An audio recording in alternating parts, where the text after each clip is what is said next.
Well, it isn't just retailers experiencing labour shortages during the Spring Festival. As millions head home across China for family reunions, many factories and other businesses lose large chunks of their workforce for a month. So how does it affect the bottom line? Well, for more on how these businesses cope, I spoke with Tim Pringle from the University of London School of Oriental and African Studies. He's the author of the book, Trade Unions in China, The Challenge of Labour Unrest. I began by asking him how serious the labour shortage is going into Spring Festival. Well, it depends on the sector you're looking at. In manufacturing, the tradition has been over the years for factories to close down for the period for up to 3 weeks in some areas of the country. But the service sector is a little different, obviously, as China's urban population has increased under the government's urbanization programs. People are wanting to buy services over the holiday period, and this has led to labour shortages in some of the service industries, particularly in the package delivery, restaurants, hotels, and to some extent in interior decoration as well. This is caused by migrant workers going home, often up to many thousands of miles for the spring break, and employers then will tend to employ, they might be students, they might be local people, they might be migrant workers who don't come home on shorter term contracts as temporary workers to make up the space that opens up, to make up the shortfall over the holiday period. But this comes with its own problems. Obviously, it's an opportunity for young people, particularly students, to earn a few bucks over the holiday. But it can create some issues around contracts, around training, and even around firm loyalty, and some resentment might build up if some of these workers are kept on when migrant workers return or the original workers return. So although there are ups and downs to this situation, if a dispute occurs, these temporary workers tend not to have contracts, and there's no way of resolving the dispute through judicial process. Therefore, so it's certainly not a win-win situation. There are problems with this temporary labour shortage. So as you mentioned, some e-commerce firms are hiring foreign students as couriers, and some companies are even using drones, being that the delivery services sector is such a huge part of the Spring Festival. What do you think of that strategy? Drones have been tested.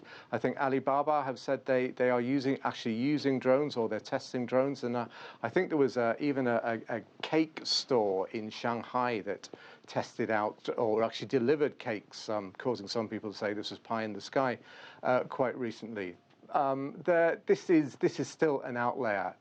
There are lots of challenges around the use of drones, particularly over the weight of the packages they can carry, and of course there's safety issues around airspace, and not least moving objects on the ground, not least children, of course.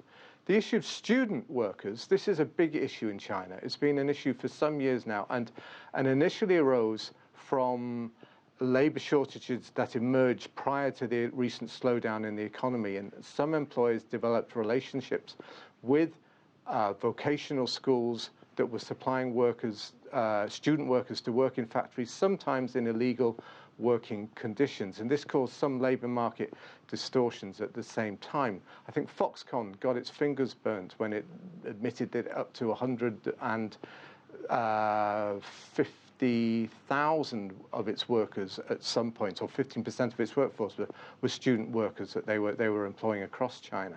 So this can be an issue. On the one hand, it's a good thing that students from the right courses are getting the right vocational experience in the workplace. But this has not always been how it's worked out in practice. China is shifting to slower, more sustainable growth. How do you see that shaping up China's labour market in 2016? Well, yeah, there's a very interesting question. The labour market is undergoing significant changes now, particularly as investment moves away from the southern and eastern provinces, such as Guangdong and Fujian, into the inland provinces, which are traditionally much poorer and less developed. This is being pushed by two things. On the one hand, it's being pushed by upgrading, saying Guangdong province Guangdong is going through a period of industrial upgrading, which is squeezing out low labour-intensive industries, low-skilled labour-intensive industries. At the same time, it's opening up new employment opportunities and investment opportunities in the west of China, so in Sichuan, as capital or investment moves to the west. And this, therefore, has an impact on the number of people making those journeys from the poorer provinces to the eastern provinces. And there is no figures that I've come across yet that are showing up, but anecdotally, there is certainly less movement. Families or workers are not having to leave or travel such long distances in order to find work in the south and the east, and are staying nearer their hometowns. Hopefully, this will mean that there'll be more coherence. They'll be left around Chinese society. There will be less left behind children in the villages, and families will be able to live closer to where they work.